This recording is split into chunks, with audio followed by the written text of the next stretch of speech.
Every 4 years, America chooses a president. It's the most exciting event in our nation at the time. The thing that amazes me is the whole process.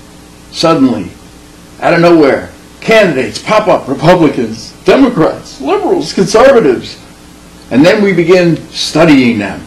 We put them through the debates, and the mainstream media asks them questions like, stand up, identify yourself, raise your hand if you believe that we came from monkeys. You raise your hand if we believe that the earth is 5,000 years old.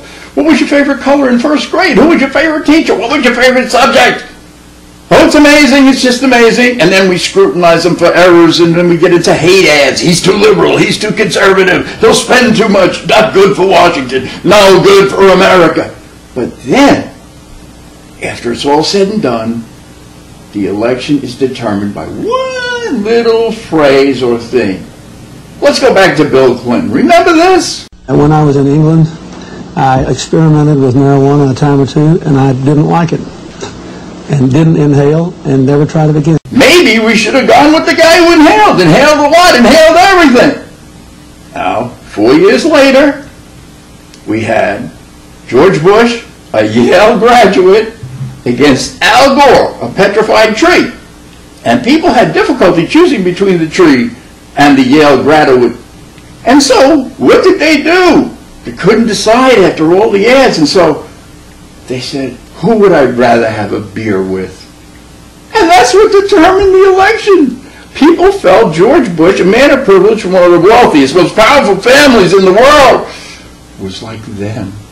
Who had never had a job till he was 40, was never sober, but he's just like them. So let's have a beer with him. He became president.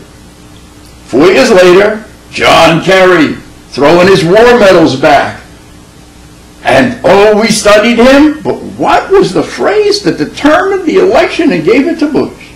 He was for it before he was against it, and he was a flip-flopper. So let's go with the guy who's always for the wrong thing.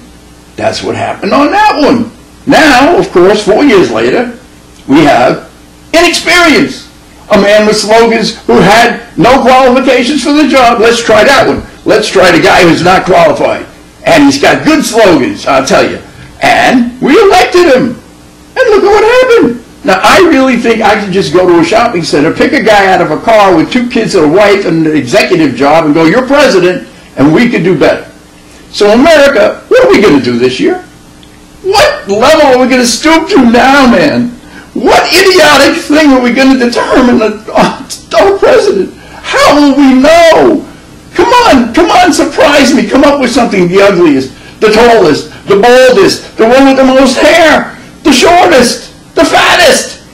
Pick something good. I really can't wait to see how we decide. Thank you.